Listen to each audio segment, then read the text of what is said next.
Welcome to Chic Between the Lines. I'm Sara Fay Egan. And I'm Christina Dandar. And we just want to say thank you. The response has been overwhelming, and we are just so grateful for this community that we've started. So it's been fun. It's been so fun. It's been so fun. So I have to ask you, Sara Fay, after our last podcast, did you do any of our tips? I did. I'm really trying to do them each week, because if we're asking other people to do our takeaways, then I think that we should as well. We should be good leaders, yes, right? Agreed. So one thing, because I like my show and tell that I like to awkwardly show, but I did finish going through all my extra fabrics and rolls of fabrics, and I wanted to show y'all one thing that I did is I had this extra fabric left over from a chair, but it was just a little bit left over. So you would have thought you could do nothing with that. And I made this cute lampshade for this blue and white lamp, because I'm always moving things around. And this had a cute blue and white, checkered lampshade on it. But I thought that would look better in my son's room. So I needed a lampshade for this and just a little remnant. And now look how cute it is. It's darling. Isn't that so cute? It's really, really cute. So I did do that. Well, it's fun to have just a little something different, and I think pattern lampshades always add a little bespoke touch to things. And then I also carried on my obsession with buying little things, which I'm not a crafty person, but my daughter wanted to go to Michael's on Saturday, which I don't do well there. I just am not crafty. I'm creative. I can dream up things, but I'm not crafty. I'm not really crafty either. Don't trust me with a hot glue gun. I'll glue my fingers together or something. But I did find these cute little adorable they're so terracotta pots. Look how tiny they are. Miniature. Like that's my thumb. So tiny. $1.50 at Michael's. And I sent Christina a picture as I was on the aisle, and she just called me out for being a bad friend. Yeah. Because she said, oh my gosh, that's amazing. Were you inspired by my latest tour with Roger Higgins in Nashville? And she goes I don't know what you're talking about. I'm so sorry. I haven't watched the tour yet, but I'm going to do it tomorrow. I promise you. Y'all, I will say, it is such a great tour. I mean, all my tours are great. I love all the designers I tour with, don't get me wrong.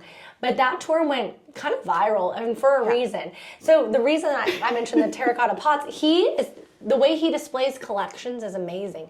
I mean, he took all these terracotta pots that had kind of moss all over them, a lot of patina, and he put them on a tray and made this beautiful vignette with terracotta pots. Match strikers, same thing. The way he collects things, he keeps his collections grouped together and on trays, and it's just really...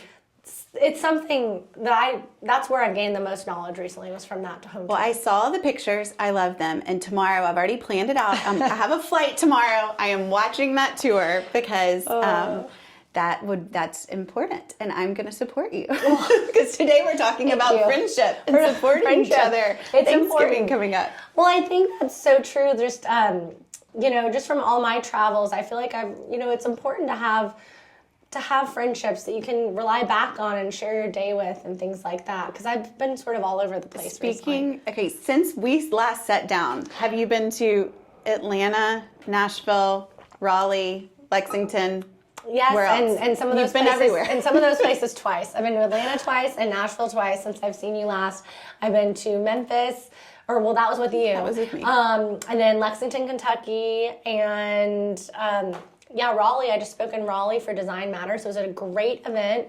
It was this design event. Tori Mellett was there, and so was Sophie Newbold.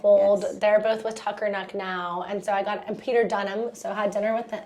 Amazing. And it was great. It benefits the Fitch family wing of the hospital there, a level 1 trauma center for Children's Hospital. So it was great. Except I was speaking to 350 people, and my voice sounded worse than this. And I did 6 home tours in 2 days.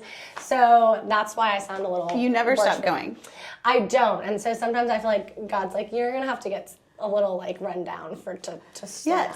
But this is how you are, and I feel like this is why we connect. Yeah. We're always doing stuff. We're always doing the next thing. And you walk in, and her voice is cracked, and I said, do you just want to film this another day? And you said, no, get me hot tea. No, let's go. We're good. So if you see me having a little extra drinks today, that's why. Which is also, let me just say, why I do really have to stand up for you and take some offense when people make negative comments like your flat hair, because you are running in the door and you're doing this, and then you sit down and we just talk, and we're trying to keep this real. We're not rehearsing. Yeah, this is not rehearsed. I literally just came from a panel speaking again to a group of women with Cynthia Collins of Collins Interiors. That was great.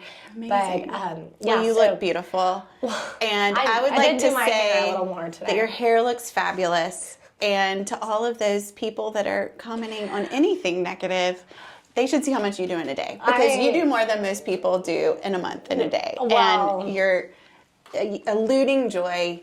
Everything about you is happiness. So I am happy for you, and we're just going to unfollow those people. I mean, it's hilarious. There was someone that commented on the Potted Boxwood recently that I look, when I do my home tours, I look like I'm dressed to be at the gas station. So now I'm like, all right, I'm going to go to the gas station. I'm kind of dressed up today. Do you know what?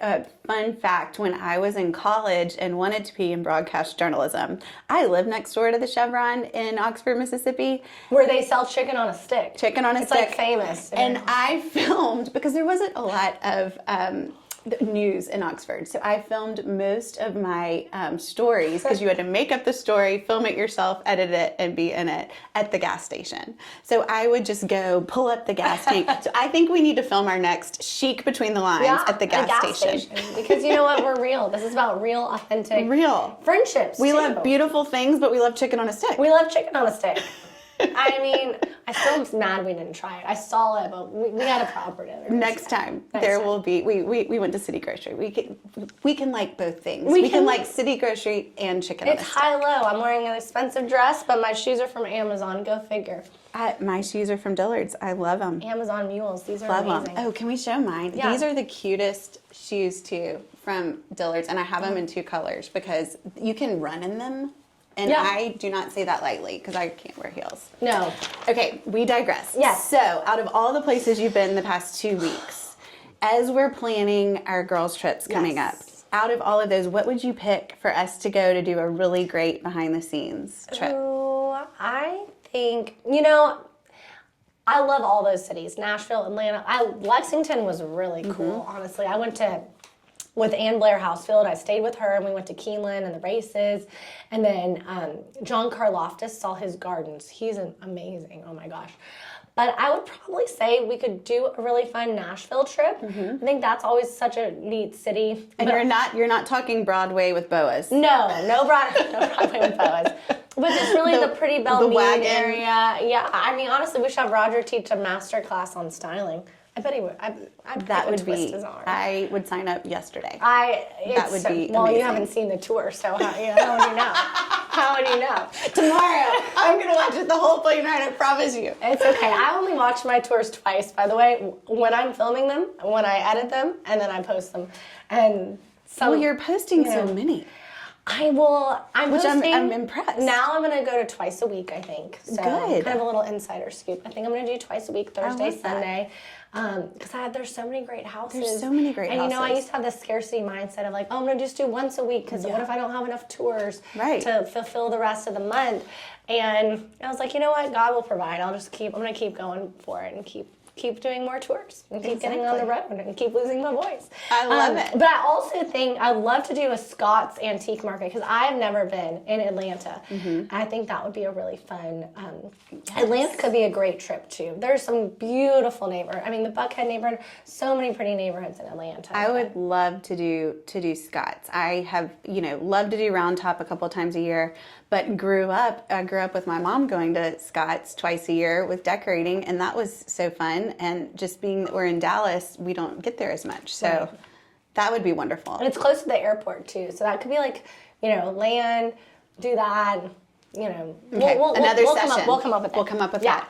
Yeah, we'll come up with it. Perfect. So I've been a little busy recently. So with Thanksgiving coming up, one of the things we thought that was really important to talk about today, which is something that brought us together on our friendship, was just talking about friendship and talking about female friendship and friendship at different ages, at different stages of life and different seasons, and the importance of that and how we want that to be a foundation of this community that we're hoping to grow here.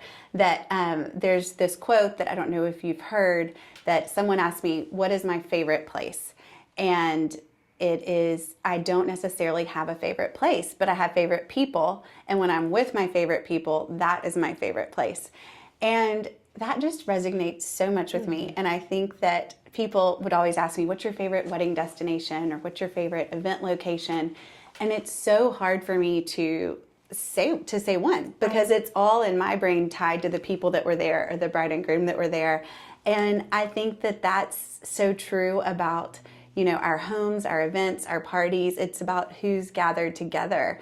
And I think over the next season, this holiday season, with all of the holidays we have coming up, and, you know, it can be so stressful, even though it's happy things like gifting and parties and just fun things, family, it can be stressful. And how can we be intentional through our friendships through this season? And I think there might be some people on the other end of this that are like, wait, I don't really have my people. And that was one of our goals of this podcast, was really just to create and foster community. And, you know, I thought about this the other day. I was in one of the cities that I was in as a big event. You don't remember where you were? I don't remember. I do remember, but I don't want to like call out the event. Yeah. But I was there, and there was all these people. The room was packed, and I was like a speaker. But you know, when you're a speaker, sometimes people, you know, I am pretty put myself out there publicly.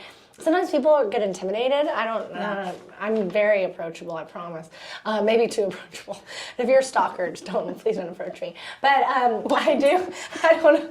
Well, it's the internet. You never know what you're going to get. Yeah. So, but I do think, I saw this one woman, she's beautifully dressed. She probably, you know, spent a lot of money to get this ticket. And she wasn't really talking to anybody, and I could tell she was like, no group was being kind of welcoming and letting her in.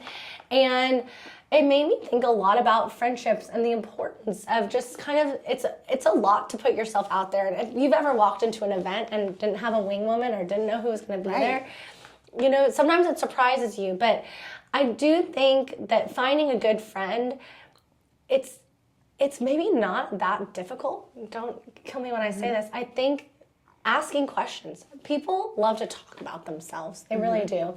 And so I think if you are interested, you can then therefore become interesting. You know, you've got to show interest. You know, my friend Amity would always say, to be adored, you need to be adorable. You know, it's a catch-22 there. It's a kind of a symbiotic relationship. It's a two-way road. So I think asking people questions, like I was in Pilates the other day, and a girl overheard me say that I played Mahjong, and she was like, oh, I've always wanted to play Mahjong. And so that sort of sparked, I was like, well, give me your number. You know, for her to say that, I could tell, oh, she's reaching out and she seems normal, and you know what I mean? That's sweet of you. And I think people might not want to reach out because, like, for you, and you're always posting, you're always so busy, you're always in different places, but maybe when you're home and friends have kids, and my weekends are pretty lonely. Maybe you know? Need to, and I mean, I think that it's like, why not reach out? Like, always put yourself out there, because if you don't, you know, you don't know. Look at Travis and Taylor. Right. I mean, he lodged a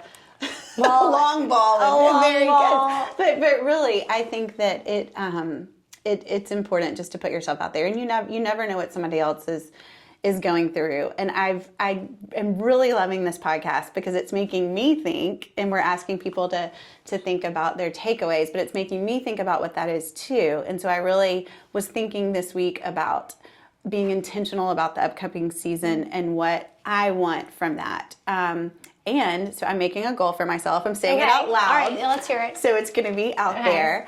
Is I want to be a better listener in this season. I want to listen to my people. I want to, hopefully that'll help me show up for my people better, my family, my friends. And I think reflecting back on really the past 20 holiday seasons that I've had, I was always so busy decorating other people's houses for Christmas, and so busy, you know, doing and giving to others, that then when I stopped and came back to my house, it was like the cobbler's children with no shoes.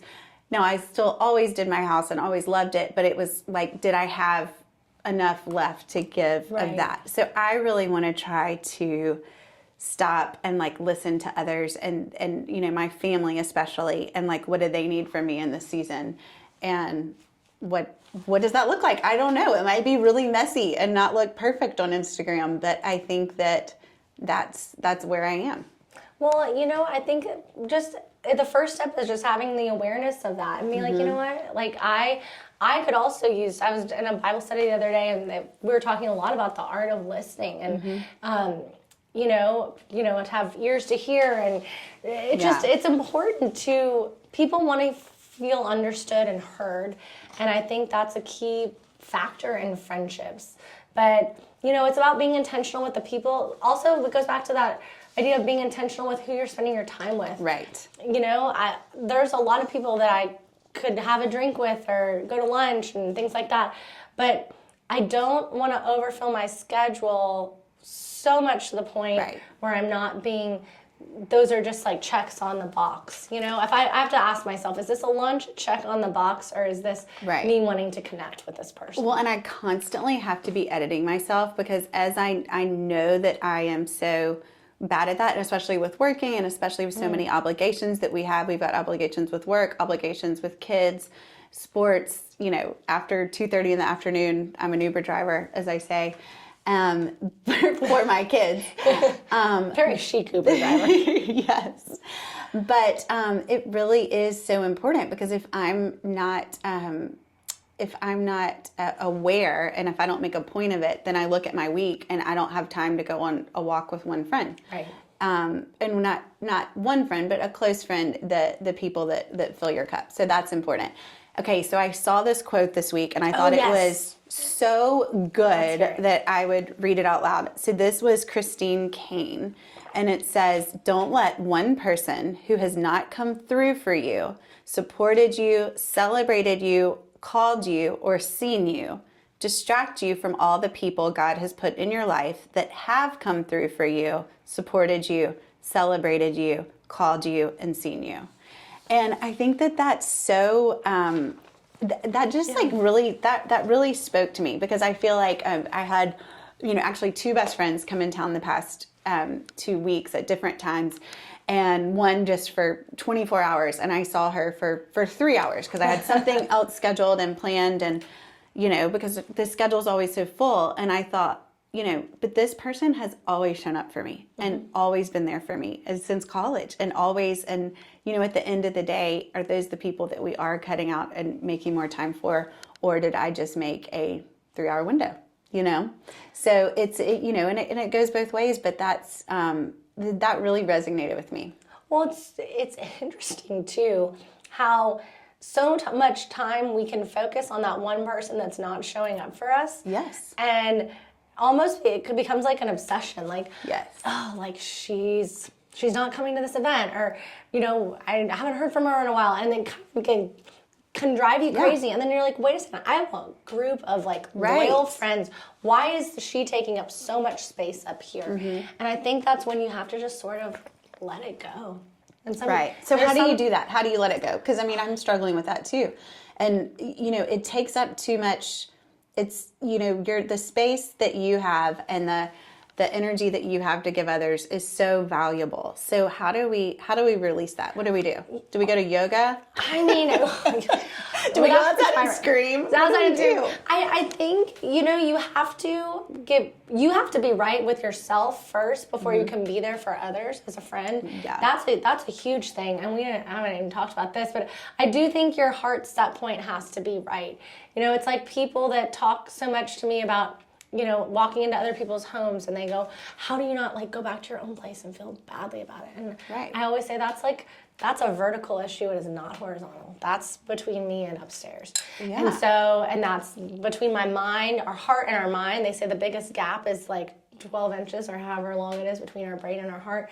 But I do think that if you get your mind right, you can get your heart right. Right. And whatever that means for you, I know for me that's a biblical thing. But I do think that, you can't be a good friend to others if you can't be good to yourself. And I think the balance of that is learning to say no sometimes. And sometimes it's awkward and difficult, but you have to protect your peace. And I've not been good about that historically. But I think I'm in a season now where we just say, you know what? I do have a free night and I feel badly because I'm about to have to push this person out like a month. But I know that's on Monday night. I'm going to want to be home cooking, like in my kitchen. Right. I don't want to have to go out to dinner on Sunday night or Monday night. So if you ask me for those nights, I'm going to probably say no. and I'll just say, oh, I'm busy. But I'm busy with myself. And I'll feel a tinge of guilt about that. But, you know, we can't be good friends to others if we're not good with ourselves first. Right. No, exactly. Well, I just told you I had the best Saturday ever. Yes, I was at home by myself. Wait. I bet that felt so good. It felt so good. Did you watch anything good? I've never been in my house alone. And so Merrick and Walker went to the Georgia Ole Miss game, which was better. They were out of the house because we're a house divided. I'm Ole Miss, he's Georgia. So it was better that he was away. But I just, you know, sometimes you just need a minute. And then I think I'm better for those around me. Right, exactly. After probably I a better can mom, have a better some life. time to myself, for sure. Well, I think one thing that's interesting too, and I think that I really thought about this the other day, and I think you being so interested in listening to others is that your background is you're a teacher. And you've pivoted. I've pivoted. We've both pivoted a lot in our careers and life. And how do you think that that's kind of set you up as a background? And you weren't just a regular teacher. You were in West Dallas. Which is an underserved community here in the Dallas area. But it just says so much about your heart, because I couldn't be a teacher. I couldn't be a teacher for 1 minute. I could be a wedding planner with brides, and I have that patience. I would not have teaching patience. But it says a lot about you as a person, and I think, like, foundationally, for friendships. I mean, do you think that has anything to do with the success and helped you for what you're doing now? You know, being a teacher in a way is also like every day you're getting up in front of, you know, of course I was getting up in front of a bunch of third graders. But they're a tough crowd. They are, trust me. What do you have on your face, Miss Dandar? Is that a pimple? They would have honestly told you looked like you were going to the gas station. Oh, they would have. They would have. It prepared you for today. Oh, I think prepared you. I think it did. Honestly, teaching gives you a thicker skin for sure. Yeah. I used to get so upset when someone would write a mean comment, and now I'm just like, oh my gosh. Bless their heart, as people say here in the South. But I just, you know, that's a them problem, and so I don't look at it as anything. And sometimes I'm like, you know what, that's pretty fair feedback. Like, I got to blow up before this well, we both did. I think that is something, we really want to keep this real and keep this, we don't even, you know, just want it to be us talking. Right. And this honesty and communication and friendship, but, and tips. And, but I do think that it's not, you know, it's a human thing that when somebody says something hurtful to you, you have to think, oh gosh, is my hair flat? Or no, I'm not a robot. I know I have thin, flat hair. It's a constant struggle. So I literally texted my hairdresser. I was like, do I need an extension? She was like, no. I mean, I could get them. No. But that's also not you. That's also not me, because that feels inauthentic, you know, if you walked in with big, long hair, well, I don't want long, I might laugh at you. And pull it out. My students would have been like, what's with your hair? They noticed everything. Yeah. So I think to go back to your question, I do think that teaching kind of prepares you. It's funny, I think everything we do in life prepares us for where we end up going. Me too. And I think from, like, I used to do plays and stuff and act when I was in lower school and middle school, and I think I always had a penchant for that, and then it kind of comes out a little bit sometimes when you're doing home tours. But it's the through line. It's the through line. See, that comment was just the through line. It is. But you were also a newscaster, right. So that's, you know, it's natural. Yes. And just interacting with people. If you can interact with third graders, you can interact with just about anybody. Yeah. So. Well, and I think that one thing that you do so well is, you know, being authentic and being yourself. And I think that was the biggest thing that I learned through, you know, wedding planning and events. It's when I tried to be somebody I wasn't for the client because they wanted something that I really didn't want to do or didn't feel like me, that's when it like didn't work at all. Right. And so I think that you, you know, just being authentic and yourself, and especially so much that's on YouTube, on Instagram, is so perfectly curated for a magazine photo shoot or for this. And it just makes us want that. But then, yes, it's beautiful, but then behind the scenes, it's just creating this negativity that we're breeding that you don't even know about. So let's keep it real. Well, it's good. We got to keep it real. I think, you know, that reminded me of something. I don't know if I've said this before, but I posted at Christmas time. I got all these pretty Christmas cards of these families together, and they're just and I go, every year it kind of like my heart pings a little bit opening these Christmas cards. And one of my friends, Margie Harris, commented, and she goes, yeah, there's a lot of tears behind those Christmas cards sometimes. Oh. Christmas cards are the worst. I actually write about that in my book. Really? About how it is just, I read her book, you're creating. I just don't remember that part. I read it twice. Calling me out. We're actually taking our Christmas card Sunday. I haven't told my family yet. Uh-oh. Because it is going to be so many tears. But, you know, I'm speaking at a conference coming up, and they asked me for a family picture. And I went back in my phone yesterday. The last family picture I have, and you know, it's the fall. The last family picture I had was spring break, and that wasn't even really a good one. And I'm like, this is so bad. How come every time I ask to take a picture, everyone asks like I do it every day? Right. And we don't even have one. And so I will take some behind the scenes and show you how bad. But there definitely has to be some bribes, and in the Christmas card shoot. And why do you feel like you even have to do it anyways? I do love getting the Christmas cards, but people rip it open, put it in a bowl. It's expensive, but you know, I love it. I'm still going to do it. You still should do it. I love seeing it. You know, just being single and wanting to like have a family. I'm always like, I can't wait till when I can send a Christmas card. And I can't do I don't even have a dog anymore. So what am I going to do? Send a selfie? I don't know how you could have a dog with traveling so much. I can't. So I think that so has that been hard? Like dating, like traveling so much with the dating life. Is that off limits? No, we can't. Well, okay. It's not off limits after yesterday. You posted yesterday. I was proud of you. I did a Q&A and someone asked me, they're like, how's the date? A lot of people asked me about dating yesterday in my Q&A. And I was like, you know what? I'm just going to be honest and real. And I was like, I am 37. I'm single. Like, I have 227,000 followers. Somebody has to know somebody. So I was like, here's a picture. I was like, it's tough. Dallas dating is tough. You know, I was just going out with this one guy, and we were going out on multiple dates, and I was like, oh, this is like, I feel like this is going somewhere. We made plans for 2 weeks later, and then I get a text being like, I was actually dating another girl at the same time, and I like her, so best of luck. I was like, which kind of always is like, well, that's even worse, because then you're up against comparison, right? But it's just, he's not my person, obviously. No. And that's okay. But it was a good reminder there's still good guys out there. But it's hard. I mean, in Dallas it's hard because there's so many beautiful girls. If you're a guy, move to Dallas. You'll find somebody quickly.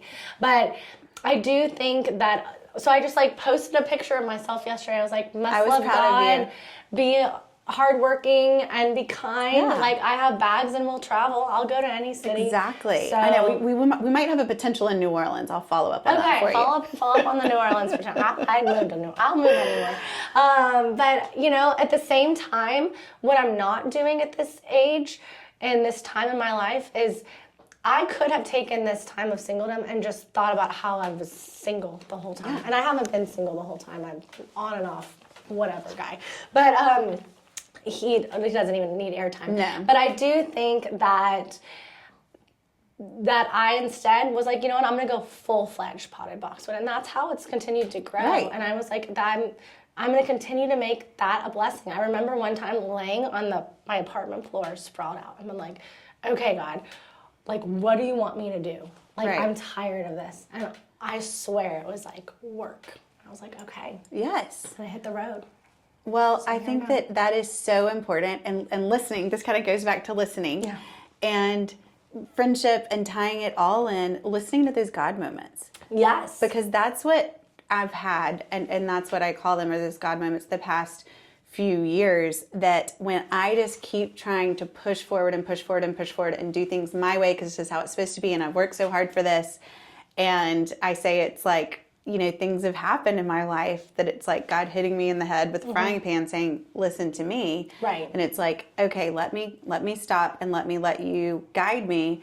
And I feel like, you know, it leads you to other things that you would not even do. I mean, I know that people, even this, I mean, this is bringing me so much joy, just sitting and talking with you and sharing it with others.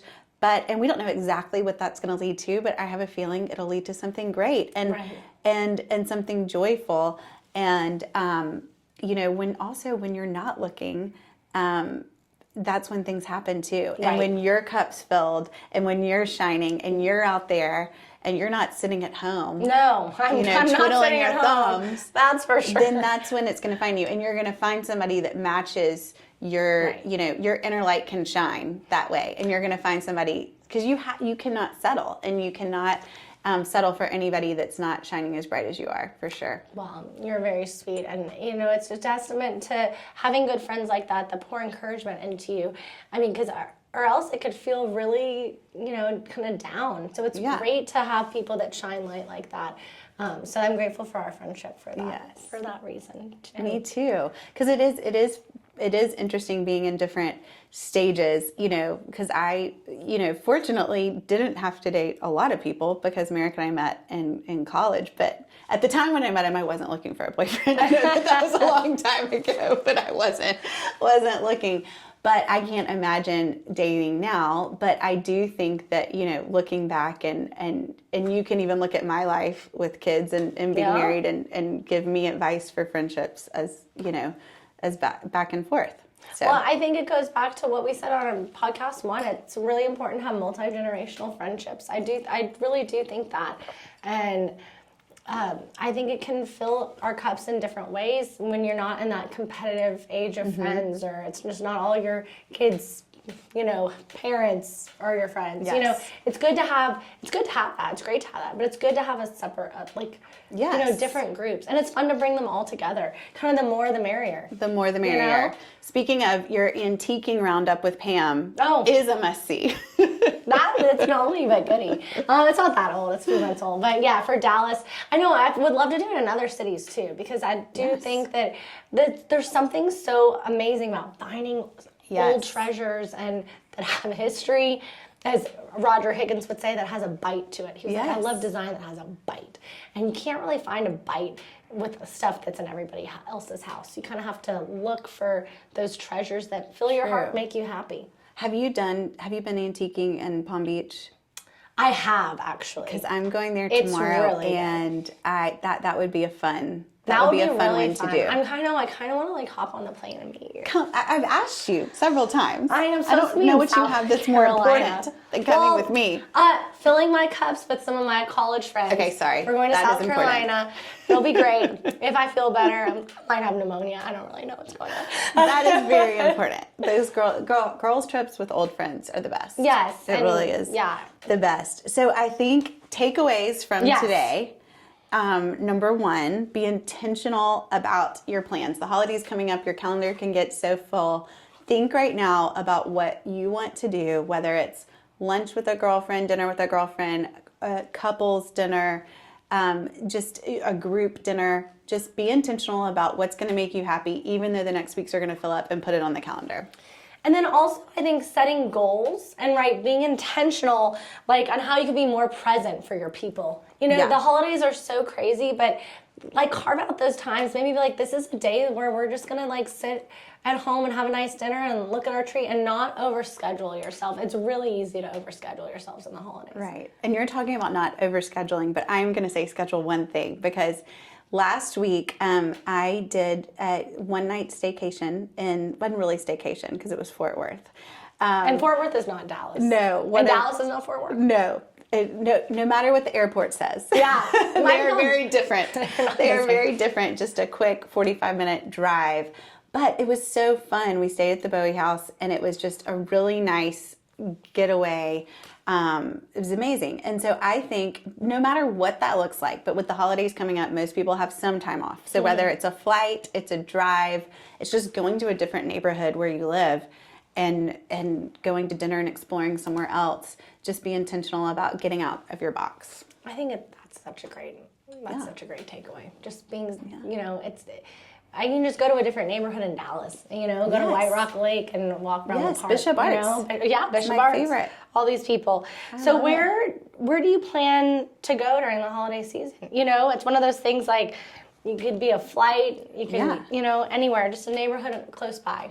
So I love that. I love it. Well, this was so much fun. This was so fun. Today. Always love our coffee talks and chats. So thanks for coming over. I love being here. And see everybody next time. You'll eventually see Sara Fay's house on a tour. I Eventually. promise. Bye. Thank you. Bye, guys.